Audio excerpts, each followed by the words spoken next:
وہاں بھی ایک خیمہ گاڑا جا رہا تھا اور 6 نئے زخمی قیدی زمین پر لیٹے ہوئے تھے۔ لڑکیاں ان کی طرف دیکھ رہی تھیں، دونوں خیمے کھڑے ہو گئے، لڑکیاں اپنے خیمے میں چلی گئی اور زخمیوں کو ان کے اپنے خیمے میں لے گئے۔ ایک سنتری لڑکیوں کے خیمے کے باہر کھڑا ہو گیا، لڑکیوں کے لیے کھانا اگا جو انہوں نے کھا لیا۔ پھر ایک لڑکی خیمے سے نکل کر اس خیمے کی طرف دیکھنے لگی جس میں نئے 6 زخمی قیدی کو لے کر گئے تھی۔ اس کے چہرے پر اب گھبراہٹ اور خوف کا کوئی تعصب نہیں تھا۔ سنتری نے اسے دیکھا اور اس نے سندری کو دیکھا، لڑکی نے مسکرا کر اشارہ کیا کہ وہ زخمیوں کے خیمے کی طرف جانا چاہتی ہے۔ سنتری نے سب ہلا کر اسے روک دیا، لڑکیوں کو خیمے کی طرف جانے کی کسی سے ملنے کی اجازت نہیں تھی۔ لڑکیاں اور 6 زخمیوں کے خیموں کے درمیان بہت سے درخت تھے، بائیں طرف مٹی کا ایک ٹیلہ تھا جس پر جھاڑیاں تھیں۔ سورج غروب ہو گیا، پھر رات تاریک ہونے لگی، کیمپ کے غل غپاڑے پر نیند غالب آنے لگی اور پھر زخمیوں کے کرائنے کی وہ عظیم رات کے سکوت میں کچھ زیادہ ہی صاف سنائی دینے لگی۔ دور پر بحریہ روم کا شور دبی دبی مسلسل گونج کی طرح سنائی دے رہا تھا۔ سلطان صلاح الدین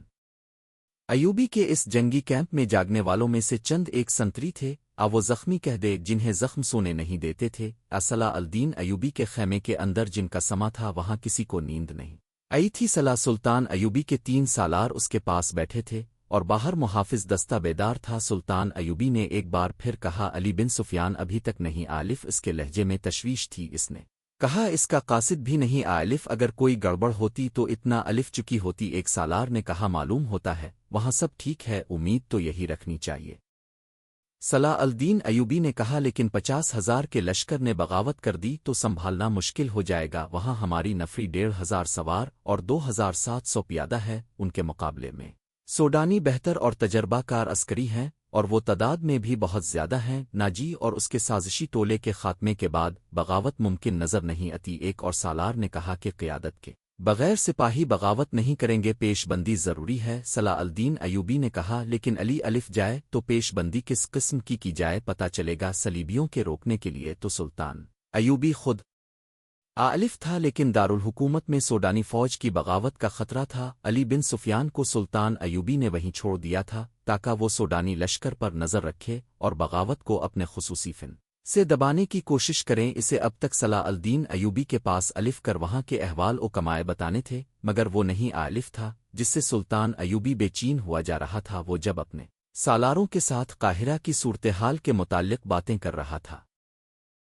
لیکن یہ سب دھوکہ تھا۔ یہ وہی زخمی قیدی تھا جسے دوسروں سے الگ تھلگ اور چہرے مہرے اور جسم دوسرے سے معمولی سپاہی نہیں بلکہ اعلیٰ رتبے کا لگتا تھا۔ صلاح الدین ایوبی نے بھی کہا تھا کہ کوئی معمولی سپاہی نہیں، اس پر نظر رکھنا۔ علی بن سفیان اس سے تفتیش اور تحقیقات کرے گا۔ تم کتنے کچھ زخمی ہو؟ لڑکی نے اس سے پوچھا۔ کوئی ہڈی تو نہیں ٹوٹی، میں بالکل ٹھیک ہوں، راون نے جواب دیا۔ خراش تک نہیں آئی، انہیں بتایا ہے کہ اندر کی چوٹیں ہیں اور سینے میں شدید اندرونی درد ہے، لیکن میں بالکل تندرست ہوں۔ پھر یہاں کیوں آگی؟ لڑکی نے پوچھا۔ میں نے بہت کوشش کی کہ مصر میں داخل ہو جاؤں اور سوڈانی لشکر تک پہنچ سکوں، لیکن ہر طرف اسلامی فوج پھیلی ہوئی ہے، کوئی راستہ نہیں ملا۔ ان 5 زخمیوں کو اکٹھا کیا اور ان کے ساتھ زخمی بن کر یہاں اگا۔ اب فرار کی کوشش کروں گا جو ابھی ممکن نظر نہیں آتی۔ اس نے ذرا غصے سے کہا، مجھے 2 سوالوں کا جواب دو۔ ایوبی کو میں نے زندہ دیکھا ہے، کیوں کیا تیر ختم ہو گئے تھے؟ وہ حرام اور بزدل ہو گئے ہیں؟ اور دوسرا سوال یہ ہے کہ تم ساتھ کے ساتھ لڑکیاں مسلمانوں کی قیدوں میں کیوں اگ کیا؟ وہ 5 مر گئے ہیں یا بھاگ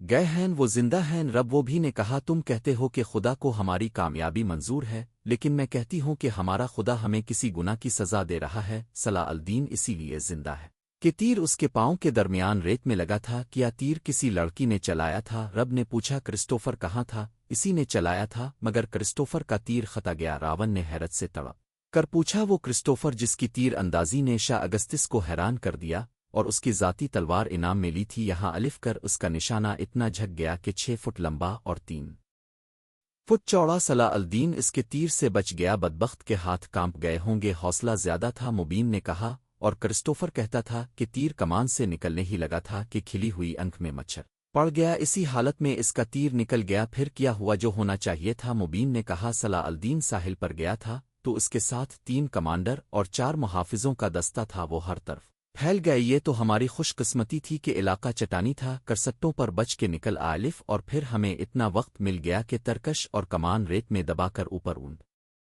بٹھا دیا۔ سپاہی اگی تو کرسٹوفر نے انہیں بتایا کہ وہ 5 مراکش کے تاجر ہیں اور یہ لڑکیاں سمندر سے نکل کر ہماری پناہ میں آئی ہیں۔ مسلمان سپاہیوں نے ہمارے سامان کی تلاشی لی، انہیں تجتی سامان کے سوا کچھ بھی نہیں ملا۔ وہ ہم سب کو سلطان ایوبی کے سامنے لے گئے۔ ہم نے یہ ظاہر کیا کہ ہم سسلی کی زبان کے سوا اور کوئی زبان نہیں جانتی۔ کرسٹوفر نے ایوبی سے کہا کہ وہ ہماری زبان جانتا ہے۔ ہم ساتوں لڑکیوں نے چہروں پر گھبراہٹ اور خوف پیدا کر لیا۔ موبی نے رابن کو ساری باتیں بتائیں جو سلطان ایوبی کے ساتھ ہوئی تھی، لیکن یہ سب دھوکا تھا۔ یہ وہی زخمی قیدی تھا جسے دوسروں سے الگ تھلگ اور چہرے مہرے اور جسم دوسرے سے معمولی سپاہی نہیں بلکہ اعلیٰ رتبے کا لگتا تھا۔ صلاح الدین ایوبی نے بھی کہا تھا کہ کوئی معمولی سپاہی نہیں، اس پر نظر رکھنا۔ علی بن سفیان اس سے تفتیش اور تحقیقات کرے گا۔ تم کتنے کچھ زخمی ہو؟ لڑکی نے اس سے پوچھا۔ کوئی ہڈی تو نہیں ٹوٹی، میں بالکل ٹھیک ہوں، راون نے جواب دیا۔ خراش تک نہیں آئی۔ انہیں بتایا ہے کہ اندر کی چوٹیں ہیں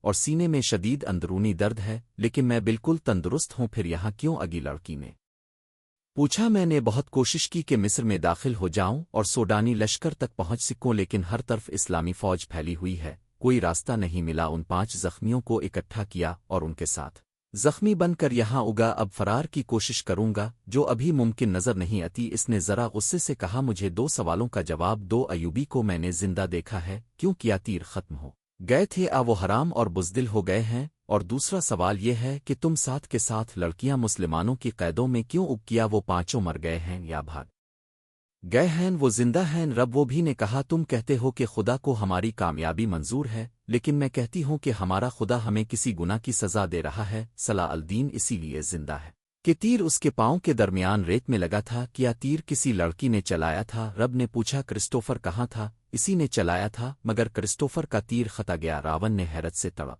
کر پوچھا۔ وہ کرسٹوفر جس کی تیر اندازی نے شاہ اگستس کو حیران کر دیا اور اس کی ذاتی تلوار انعام میں لی تھی، یہاں الف کر اس کا نشانہ اتنا جھک گیا کہ 6 فٹ لمبا اور 3 فٹ چوڑا۔ صلاح الدین اس کے تیر سے بچ گیا، بدبخت کے ہاتھ کانپ گئے ہوں گے۔ حوصلہ زیادہ تھا، مبین نے کہا، اور کرسٹوفر کہتا تھا کہ تیر کمان سے نکلنے ہی لگا تھا کہ کھلی ہوئی آنکھ میں مچھر پڑ گیا، اسی حالت میں اس کا تیر نکل گیا۔ پھر کیا ہوا؟ جو ہونا چاہیے تھا، مبین نے کہا۔ صلاح الدین ساحل پر گیا تھا تو اس کے ساتھ 3 کمانڈر اور 4 محافظوں کا دستہ تھا، وہ ہر طرف پھیل گئے۔ یہ تو ہماری خوش قسمتی تھی کہ علاقہ چٹانی تھا، کرسٹوں پر بچ کے نکل آلف، اور پھر ہمیں اتنا وقت مل گیا کہ ترکش اور کمان ریت میں دبا کر اوپر اونٹ بٹھا دیا۔ سپاہی اگی تو کرسٹوفر نے انہیں بتایا کہ وہ 5 مراکش کے تاجر ہیں اور یہ لڑکیاں سمندر سے نکل کر ہماری پناہ میں آئی ہیں۔ مسلمان سپاہیوں نے ہمارے سامان کی تلاشی لی، انہیں تجتی سامان کے سوا کچھ بھی نہیں ملا۔ وہ ہم سب کو سلطان ایوبی کے سامنے لے گئے۔ ہم نے یہ ظاہر کیا کہ ہم سسلی کی زبان کے سوا اور کوئی زبان نہیں جانتی۔ کرسٹوفر